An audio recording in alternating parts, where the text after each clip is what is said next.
मेरा नाम प्रेम है। ये बात तब की है जब मैं कॉलेज में पढ़ता था। मैं पढ़ाई में काफ़ी होशियार था। मेरे घर के हालात इतने अच्छे नहीं थे। मेरे घर में बस मेरी माँ ही थी। मेरे पापा बचपन में ही मर गए थे।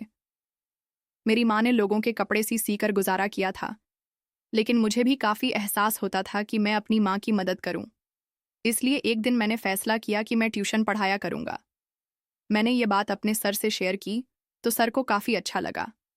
उन्होंने मुझे काफ़ी सपोर्ट किया था, जिसकी वजह से मैं ट्यूशन पढ़ाने लगा था। मैं 2 बजे फ्री हो जाता और फिर 4 बजे ही सबके घर जा जाकर उनको एक एक घंटा ट्यूशन पढ़ाता था। मेरी माँ भी काफ़ी खुश हो गई थी, क्योंकि मैं इस वजह से काफ़ी अच्छा कमा लेता था। दिन गुजरने लगे थे। एक दिन मेरे सर मुझे कहने लगे, बेटा, मेरी एक ही बेटी है जो कि 10वीं क्लास में पढ़ती है। अगर तुम उसे पढ़ा दोगे तो मैं तुम्हारा एहसानमंद रहूंगा। मैं भी हैरान हुआ था, क्योंकि वह तो खुद ही एक टीचर थे, तो वह अपनी बच्ची को खुद भी पढ़ा सकते थे। लेकिन कहने लगे, मेरी बेटी बहुत शरारती है, मुझसे पढ़ती नहीं है। अगर तुम मेरी बेटी को पढ़ा दोगे तो मैं तुम्हें काफ़ी अच्छे पैसे दे दिया करूंगा। उनकी बात सुनकर मैं भी खुश हो गया था, क्योंकि मैं जानता था कि सर काफ़ी अमीर है। वह अपना एक ऑनलाइन बिजनेस भी करते थे, जिसकी वजह से वह मुझे काफ़ी अच्छी फीस दे सकते थे। फिर मैं ट्यूशन पढ़ने के लिए राज़ी हो गया था। मैंने कह दिया कि ठीक है सर, 2-3 दिन में मैं आपके घर जाऊंगा। लेकिन सर उसी रोज़ ही कहने लगे, बेटा, तुम आज ही आ जाना। जैसे ही मुझे छुट्टी हुई तो मैं सर के साथ ही उनके घर पर चला गया। उन्होंने मुझे ड्राइंग रूम में बिठाया और कहने लगे कि मैं अभी अपनी बेटी को भेजता हूँ। मैंने 3-4 मिनट इंतज़ार किया। कुछ देर बाद उनकी बेटी जैसे ही ड्राइंग रूम में आई तो उसको देखकर मैं हैरान हुआ था, क्योंकि वह तो बहुत ही खूबसूरत थी। मुझे अपनी आंखों पर विश्वास नहीं आ रहा था कि जो मेरे सामने बैठी हुई थी वह कोई लड़की है या अप्सरा। वह मेरे सामने आकर बैठे गई। इससे पहले मैं लड़कियों से बात नहीं करता था, क्योंकि मैं थोड़ा शर्मीला टाइप का लड़का हूँ। मेरी माँ ने मेरी परवरिश बहुत ही अच्छी की थी। मेरी कोई बहन नहीं थी, मैं इकलौता ही था। इस वजह से काफ़ी सम्मान से उस लड़की से बात कर रहा था। कुछ देर में उसे पढ़ाता रहा। उसके बाद मैंने उससे कह दिया कि आज के लिए इतना ही काफ़ी है। यह कहकर मैं घर चला गया, लेकिन मेरा दिमाग अभी भी उसी लड़की के बारे में सोच रहा था। उस लड़की का नाम बुलबुल था। बुलबुल बहुत ही खूबसूरत थी। बुलबुल मुझे काफ़ी ज़्यादा सीरियस तबीयत की लग रही थी। देखने से लग ही नहीं रहा था कि वह शरारती भी हो सकती है। पर अगले दिन मैं हैरान हो गया, क्योंकि मैं बिना बताए बुलबुल के घर चला गया था। जब मैंने बुलबुल को इस हुलिये में देखा तो मैंने जल्दी से अपनी आंखें झुका लीं। वह अपने फ्रेंड्स के साथ खेल रही थी। मैंने उसे बस एक ही नज़र देखा था, लेकिन उसने जैसे ही मुझे दिखा जल्दी से अंदर चली गई। कुछ ही देर बाद मेरे पास पढ़ने के लिए आई। अब उसने थोड़ी लॉन्ग टी शर्ट डाल रखी थी। इससे पहले तो उसने बहुत ही मिनी टॉप पहन रखा था। कहने लगी, सर, कल मेरा टेस्ट है। मैंने उसे टेस्ट की तैयारी करवाई और उसे वार्न किया कि तुमने इस टेस्ट में बहुत अच्छे नंबर लेकर आने हैं, क्योंकि मैंने तुम्हें बहुत अच्छी तैयारी करवाई है। मेरी बात पर कहने लगी, नहीं सर, मुझे बायोलॉजी बहुत मुश्किल लगती है। मैं अच्छे नंबर तो नहीं ला सकती, लेकिन पास हो जाऊंगी। उसकी बात पर मैं हैरान हो गया था, पर इससे पहले कि वह रो देती, मैंने उसे कहा, चलो ठीक है, लेकिन अगर तुम फेल हो गई तो फिर वह कहने लगी, फिर सर, आप मुझे कोई भी सज़ा देना मुझे मंजूर है। उसकी बात पर मैं शरारती अंदाज में मुस्कुराने लगा था। मैंने कह दिया, ठीक है, अगर तुम फेल हुई तो मैं तुम्हें सज़ा दूंगा। अब मैं उसका इंतज़ार करने लगा कि कब वह टेस्ट में फेल हो जाए, मैं उसे कोई सज़ा दे सकूं। ना जाने क्यों मुझे बुलबुल को तंग करने में काफ़ी मज़ा आने लगा था। फिर अगले दिन भगवान ने मेरी सुन ली और वह टेस्ट में फेल हो गई थी। मेरा दिल खुशी से उछलने लगा था, लेकिन मैंने बनावटी गुस्सा अपने चेहरे पर सजाया और बुलबुल से कहने लगा, ये तुमने क्या कर दिया? मैंने तुम्हें इतनी अच्छी तैयारी करवाई थी, लेकिन तुम टेस्ट में फेल हो गई हो। वह कहने लगी, सर, आप मुझे जो भी सज़ा दें मुझे मंजूर है, पर मुझे पढ़ाया हुआ सब कुछ भूल गया था। मैं क्या करती? मुझे बायोलॉजी बहुत मुश्किल लगती है। वह बहुत मासूमियत से मुझे कह रही थी। मैंने उससे कहा कि मैंने तुमसे कल क्या कहा था? कहने लगी, आपने यही कहा था कि अगर मैंने टेस्ट अच्छा ना दिया और मैं फेल हो गई तो आप मुझे सज़ा देंगे। मैंने उसे कहा कि ठीक है, फिर क्या सज़ा चाहिए? वह कहने लगी, आप मुझे जो भी सज़ा दें मुझे मंजूर है। उसकी मासूमियत और खूबसूरती पर मेरा दिल बहकने लगा था।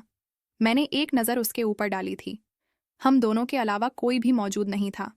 मेरे साथ इतनी खूबसूरत लड़की मौजूद थी और उसकी सुंदरता को देखकर मेरा दिल बहकने लगा था। अजीब अजीब से ख्याल आ रहे थे। मेरे ऊपर शैतान सवार हो गया था।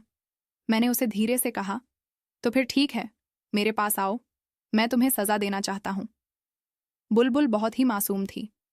वह मेरी बात मान गई और मेरे पास आकर बैठ गई थी। मैंने उससे पूछा कि तुम कितने साल की हो। वह कहने लगी है कि मैं तो 15 साल की हूं। वह 15 साल की थी और मैं 20 साल का था। मैंने उसे कहा कि मैं तुम्हें कोई भी सजा दूंगा, तो क्या तुम अपने घर वालों को वह सजा बता दोगी? वह कहने लगी, नहीं सर, मैं अपनी सजा क्यों बताऊंगी? अगर ऐसा किया तो पापा मुझ पर गुस्सा होंगे, क्योंकि मैं आपके पढ़ाने के बावजूद अपनी पढ़ाई पर ध्यान नहीं दिया। इसलिए मैं वह सजा किसी को भी नहीं बताऊंगी। मैं खामोश हो गया था।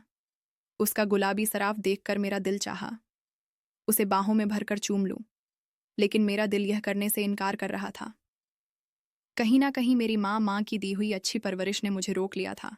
इसलिए मैंने फैसला कर लिया और उसे कहा कि नहीं, मैं आज तुम्हें सजा नहीं दूंगा, लेकिन अगर आइंदा तुमने किसी भी टेस्ट में इस तरह की कोई भी गलती की और फेल हो गई तो मैं तुम्हें जरूर सजा दूंगा। चलो आज के लिए माफ कर देता हूं। तो वह खुश हो गई थी और मैं वापस उसे पढ़ाने लगा था। एक दिन मैं कॉलेज में ही था जब सर मेरे पास आए और कहने लगे, बेटा मुझे तुमसे कोई बात करनी है। मैंने सर से कहा कि सर मैं क्लास ले लूं, उसके बाद आराम से आपके पास आ जाऊंगा। आपने मुझे जो भी कहना हो मुझे कह दीजिएगा। इस तरह मैं क्लास के बाद सर के पास गया तो सर बिजी थे। कुछ देर बाद ही मैं अंदर गया। सर कहने लगे, हाँ बेटा बैठो, मैंने तुमसे बुलबुल के बारे में बात करनी है। यह सुनकर मैं हैरान हो गया था कि अचानक से उनका ये क्या बात करनी है। लेकिन सर कहने लगे, बेटा मैं चाहता हूं बुलबुल तुम्हारे घर चली जाए। उनकी यह बात सुनकर हैरान हो गया था कि आखिर वह ऐसा क्यों चाहते हैं। सर कहने लगे, बेटा मैं तुम पर विश्वास करता हूं, तुम बहुत अच्छे लड़के हो, इसलिए चाहता हूं मेरी बेटी तुम्हारे पास ही रहे, क्योंकि मुझे किसी काम के लिए बाहर जाना है। लेकिन शहर में मेरा कोई नहीं है जिसके पास मैं अपनी बेटी को छोड़ दूं, और वैसे भी उसके टेस्ट हो रहे हैं। मैंने यही सोचा कि तुम उसको पढ़ाते हो, इसलिए मैं उसे तुम्हारे पास ही छोड़ देता हूं। तुम्हारे घर पर तुम्हारी माँ है, उसका ख्याल रख लेगी। मैंने सर की बात सुनी तो मैं हैरत में डूब गया था कि मैं क्या फैसला करूं।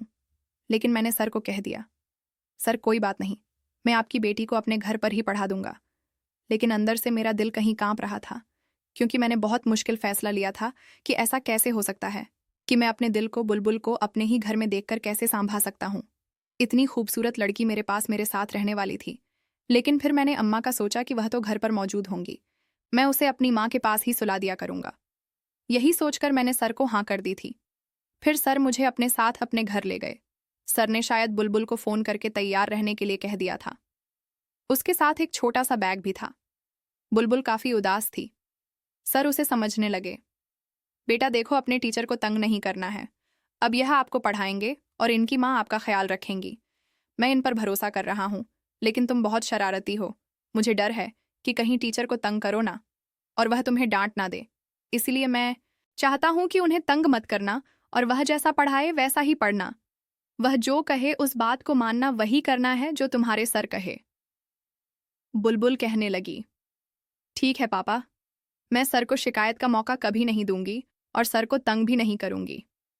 इस तरह मैं बुलबुल को अपने घर लेकर चला गया था। मेरे पास कोई गाड़ी तो थी नहीं, मैं मोटरसाइकिल पर था, इसलिए बुलबुल को अपने पीछे बैठाया और उसका बैग मैंने अपने आगे रख दिया था। बुलबुल काफी आराम से बैठ गई थी। उसने एक हाथ मेरे कंधे पर रख दिया था तो मुझे कुछ अजीब सा महसूस होने लगा था। मेरा दिल अजीब अंदाज में धड़क उठा था। मैं जितना चाहता कि उस लड़की से खुद को दूर रखूं, उतना ही मेरा दिल उसकी तरफ खींचने लगा था। लेकिन मैंने खुद पर काबू पाया और उसे अपने घर लेकर गया था। अम्मा ने मैं उसे देखा तो बहुत हैरान हो गई थी। मैं अम्मा को सारी बात बता दी थी। कहीं लगी, इधर आओ बेटा, मुझे तुमसे कोई बात करनी है। मैं अम्मा के रूम में गया तो अम्मा कहाँ लगी, बेटा तुमने ये क्या कर दिया है? तुम जानते हो ना कि तुम्हारी कजिन की शादी है, जहां मैंने भी जाना है। वह शादी दूसरे शहर में है। मैं 3-4 दिन बाद ही आऊंगी, और अब तुम बुलबुल को लेकर आ गए हो तो अब वह अकेली कैसे रहेगी? अम्मा की बात सुनकर मेरे दिमाग में आया कि मैं तो भूल ही गया था। उनको तो एक शादी पर जाना था। अब मैं क्या करता? मुझे काफ़ी अजीब लग रहा था। लेकिन मैंने खुद को समझाया। अम्मा को कहने लगा, आप इस समस्या का हल निकालें। अब ऐसा तो नहीं कर सकता कि बुलबुल को वापस भेज दूं, क्योंकि बुलबुल के पापा चले गए हैं। और अगर मैंने सर को अब इनकार किया तो उन्हें अच्छा भी नहीं लगेगा। इसलिए ऐसा करते हैं कि आप शहर चले जाएं। मैं बुलबुल को संभाल लूंगा। वह बहुत ही अच्छी बच्ची है, मुझे कोई दिक्कत नहीं होगी। माँ कहने लगी, नहीं नहीं, ऐसा नहीं कर सकते। मोहल्ले के लोग बातें बनाएंगे। मुझे गुस्सा आ गया। मैंने कहा, माँ, आप मोहल्ले वालों की बातों पर कब से विश्वास करने लगी?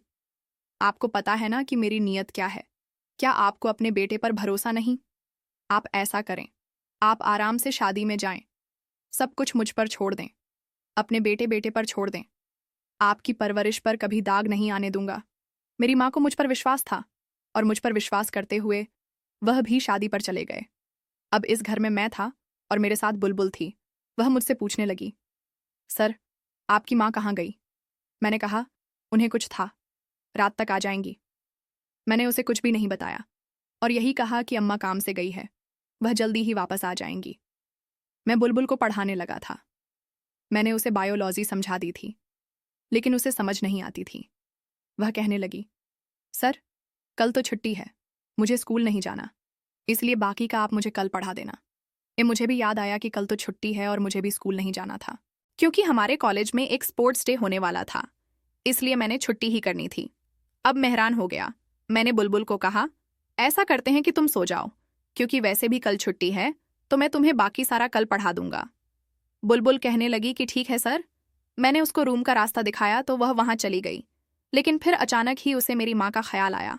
वह कहने लगी, सर, आपकी माँ तो अभी तक नहीं आई, वह कहाँ है? मैंने से बहाना बनाया और कह दिया कि अम्मा रात को आ जाएंगे। वह बस पास ही गई है, वह बहुत जल्दी आ जाएंगी। उसे मेरी बात पर विश्वास आ गया था, लेकिन अंदर से मैं भी परेशान हो गया था, क्योंकि मुझे अब लगने लगा कि मुझे ऐसा नहीं करना चाहिए था। मुझे उसे झूठ नहीं बोलना चाहिए, लेकिन मैं मजबूर था। मैं नहीं चाहता था कि बुलबुल को पता चले कि इस घर में हम दोनों अकेले हैं और उसके दिल में मेरे लिए बदगुमानी पैदा हो जाए। वह अपने रूम में जाकर लेट गई, तो मैं भी अपने रूम में आ गया था।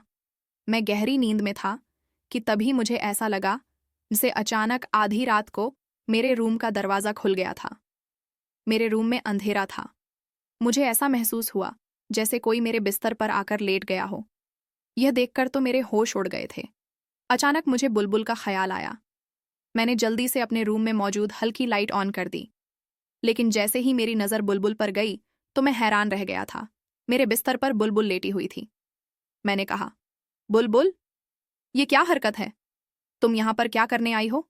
अपने कमरे में जाओ। वो कहने लगी, सर, बुरा मत मानना, लेकिन मुझे अंधेरे में और अकेले घर में सोने की आदत नहीं है। मैं कभी अकेली नहीं सोई। जब भी सोती हूँ, पापा के रूम में ही सोती हूँ।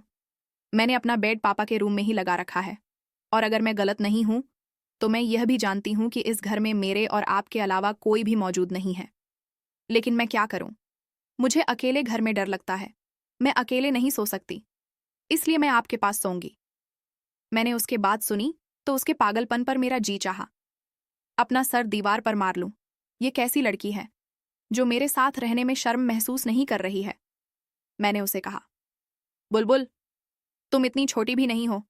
तुम तो जानती हो ना, हम दोनों एक रूम में नहीं रह सकते। क्या? अब यह भी मुझे तुम्हें समझाना पड़ेगा? वह कहने लगी, मैं जानती हूं, लेकिन मैं क्या करूं? मैं मजबूर हूं। मैं कभी भी अकेली नहीं सोई हूं।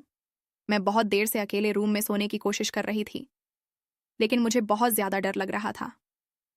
बहुत मजबूरी में मैं आपके कमरे में आई हूं। मैंने सोचा चुपचाप आपके पैरों की तरफ जाकर सो जाऊंगी, लेकिन अकेले कमरे में नहीं सोंगी। यह कहकर वह रोना शुरू कर चुकी थी। उसकी आवाज़ मुझे अंदर तक बेचैन कर रही थी। मैं जल्दी से कहा, अच्छा चुप हो जाओ, मैं कोई हल निकाल लेता हूं। लेकिन मुझे कोई हल नजर नहीं आ रहा था। इसलिए मैंने फैसला किया कि एक कंबल निकालकर उसकी जगह अपने बेड से कुछ साइड पर बना दिया और उससे कह दिया कि तुम यहां पर सो जाओ, मैं बेड पर सो जाता हूं। वह कहने लगी, मुझे बेड पर ही नींद आती है, मुझे नीचे नींद नहीं आती। मजबूरन मैंने उसे टॉपिक बार बार याद करने का कहता था, और जब उसे याद नहीं हो रहा था तो गुस्से में मैंने उसे एक छांटा भी मार दिया था। वह अपना गाल पकड़े हैरत से मुझे देख रही थी। मैंने यह जांता जानबूझकर मारा था ताकि रात को वो मेरे करीब फिर से ना आए।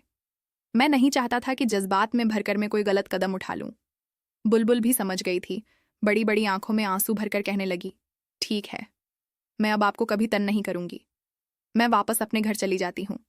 लेकिन मैं भी मजबूर था, मैं उसे वापस नहीं भेज सकता था।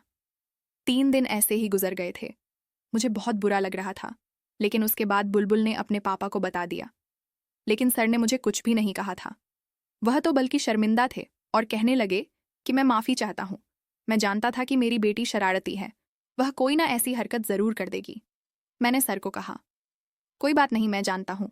बुलबुल अभी छोटी बच्ची है, नादान है, उसे समझ नहीं थी, इसलिए मैंने भी उसे इजाज़त दे दी थी। लेकिन अगले दिन सर ने कह दिया कि अब बुलबुल तुमसे नहीं पढ़ेगी। उसके लिए कोई लड़की का इंतजाम करूंगा जो उसे पढ़ाया करेगी और तभी वह उससे डर कर पढ़ेगी। इस तरह अब वह मुझसे नहीं पढ़ती थी, लेकिन मेरा गुजारा तो फिर भी चल रहा था। मैं धीरे धीरे बुलबुल को भूल गया था, लेकिन दिल के किसी एक कोने में वह अभी बसी हुई थी। जब मैंने उसको थप्पड़ मारा था और उसकी आंखों में आंसू चमक आए थे, उस पल को याद करता हूं तो दिल में एक टीस होती है। मैं नहीं चाहता था वजह से बुलबुल की आंखों में आंसू आए, लेकिन उस समय बुलबुल को थप्पड़ मारना जरूरी था। नहीं तो वह उम्र के जिस हिस्से में थी कभी भी बहक सकती थी, और मैं भी उस समय उम्र के नाजुक हिस्से में ही था। हम दोनों की उम्र बहक जाने वाली थी। अगर उस समय में कुछ गलत कर जाता तो जिंदगी भर खुद से नजर नहीं मिला पाता और ना अपनी माँ के सामने नजर उठाकर बात कर पाता। इसलिए मजबूरन बुलबुल को सही रहा दिखाने के लिए उसे थप्पड़ मारना जरूरी था। 5 साल का समय गुजर था। जब एक दिन मुझे पता चला कि अब वह यूनिवर्सिटी पहुंच गई है तो मैं बहुत हैरान हुआ था, क्योंकि उस वक्त मैं बीएसएससी कर रहा था। मुझे 5 साल ही छोटी थी। एक दिन अचानक ही मेरी नज़र यूनिवर्सिटी के गेट पर बुलबुल पर पड़ गई थी। मैं उसकी खूबसूरती को देखकर हैरान हो गया था। वह छोटी और शरारती नहीं रही थी, बल्कि बड़ी और समझदार बन गई थी। उसे यूनिवर्सिटी की हवा लग गई थी। कुछ लड़के उसके आसपास खड़े थे और उससे बातें कर रहे थे। मैं हैरान हुआ। मैंने एक नज़र उसे देखा। शायद वह भी मुझे पहचान गई थी, लेकिन वह मेरे पास नहीं आई। मैं बहुत ही हैरान हुआ कि ऐसे भी क्या न की कि वह मेरे पास नहीं आई। कितने दिन ऐसे ही गुजरने लगे थे। मेरा दिल कहीं तड़प रहा था। दिल में दबी हुई बुलबुल के लिए मोहब्बत फिर से मचलने लगी थी। मैं अब बुलबुल को रोज ही देखता था। उसके पास वहीं 3-4 लड़के होते थे जो उसके दोस्त बन गए थे, और यह चीज़ मुझे बहुत बुरी लग रही थी। मजबूरन एक दिन मैं बुलबुल के पास चला गया। उसे कहने लगा, क्या तुमने मुझे पहचाना? उसने मेरी बात का जवाब नहीं दिया। मैं बहुत गुस्से में आया। उसका हाथ दबोच कर एक साथ पर ले गया। कहने लगी, ये क्या हरकत है? मैंने उससे कहा कि जब तुम मुझे ऐसे इग्नोर करोगी तो मैं यह सब करने पर मजबूर हो जाऊंगा, इसलिए चुपचाप मेरी बात सुनो। बुलबुल कहने लगी, मैं जानती हूं मैंने तुम्हें बहुत तंग किया था। उसकी बात सुनकर मैं हैरान हो गया था। मैं कहाँ लगा? मैंने तुम्हें पढ़ाया? क्या तुम इसका बदला ऐसी लोगी मेरी? तुम बहुत इज्जत करती थी, लेकिन अब मुझसे ऐसी बात करोगी? कहने लगी, हाँ, उसे वक्त तुम मेरे उस्ताद थे, लेकिन अब तुम मेरे कुछ नहीं लगते, और जिनको मैं नहीं जानती मैं उनसे ऐसे ही बात करती हूँ। मैं बहुत परेशान हो गया था कि उसे कैसे माफ़ी मांगूं। फिर एक रोज़ मैंने उससे माफ़ी मांग ली थी। मैंने उसे कहा कि उस समय मेरा तुम पर गुस्सा करना बहुत ज़्यादा ज़रूरी था। अगर तुम पर गुस्सा नहीं करता तो बहुत कुछ गलत हो जाता। तुम और मैं उम्र के जिस नाजुक हिस्से में थे वह उम्र बहुत ही नाजुक होती है। ज़रा सी गलती हम दोनों को बर्बाद करके रख देती। इसलिए मजबूरन मुझे तुम पर गुस्सा करना पड़ा था और तुम पर हाथ उठाना पड़ा था, क्योंकि यह कोई छोटी बात नहीं थी कि एक जवान लड़का और लड़की इस तरह अकेले सोए। मैं तुम्हें इसलिए गुस्सा किया था कि तुम गुस्सा होकर मुझसे अलग सोना शुरू कर दो। मैं भी एक मर्द था, कब तक खुद पर कंट्रोल करता? मैं नहीं चाहता था कि मैं तुम्हारे साथ कुछ गलत करूं। और सच तो यह है कि मैं धीरे धीरे तुम्हें चाहने लगा था। तुमसे मोहब्बत हो गई थी। मुझे मेरी बात सुनकर वह खामोश रही थी, कुछ भी नहीं बोली थी, लेकिन उसकी आंखों की चमक मुझे बात गई थी कि मेरी बात सुनकर वह खुश हुई थी। शायद वह भी मुझसे मोहब्बत करती थी। वह चली गई थी, लेकिन मैं भी खड़ा नहीं रहा और वापस चल दिया, क्योंकि अब मैं जानता था कि शायद उसे गलती का एहसास हो जाएगा और वह मुझसे माफ़ी मांगने आएगी। पर दिन ऐसे ही गुजरने लगे थे। बुलबुल तो मेरे पास आई ही नहीं थी। कुछ दिन ऐसे ही गुजर गए। एक रोज किसी ने मुझे आवाज लगाई। जैसे ही मैंने पीछे देखा तो बुलबुल थी। वह मेरे पास आई और कहने लगी, मुझे माफ कर दो, मुझे ये सब कुछ नहीं करना चाहिए। ये था, लेकिन मैं क्या करती। मुझे आज तक किसी ने ऐसी बात नहीं की थी जिस तरह तुम बात करते थे। तुमने मुझे पढ़ाया, उसका बहुत बहुत धन्यवाद। लेकिन मैं बहुत ही नाजुक थी। मेरे पापा ने कभी भी मुझसे ऐसे तेज शब्दों में बात नहीं की थी, लेकिन तुमने तो उसे दिन मुझे थप्पड़ मारा था। तब से ही मैंने फैसला कर लिया था कि मैं अपने पापा को बता दूंगी और मैं तुमसे अब नहीं पढ़ूंगी। और मैंने कहाँ सोचा था अपने पापा से कहकर कोई दूसरा टीचर रखवा लूंगी। उसकी बात सुनकर मैं थोड़ा सा मुस्कुराने लगा था। अगले ही दिन मैंने अपनी माँ को अपना रिश्ता लेकर बुलबुल के पापा के पास भेज दिया था। मेरे सर को भी इस रिश्ते पर कोई ऐतराज नहीं था। खुशी खुशी इस रिश्ते के लिए राजी हो गए और ठीक 15 दिन बाद बुलबुल मेरी दुल्हन बनी। मेरे कमरे में बैठी हुई थी और मैं उसके सामने बैठा उसको निहार रहा था और वह शर्म से अपने आप में सिमटी जा रही थी। मैंने उसका हाथ थाम हुए कहा, बुलबुल, अब तुम पूरे अधिकार के साथ मेरे बिस्तर पर मेरे साथ मुझसे चिपक कर सो सकती हो, क्योंकि अब तुम मेरी पत्नी हो।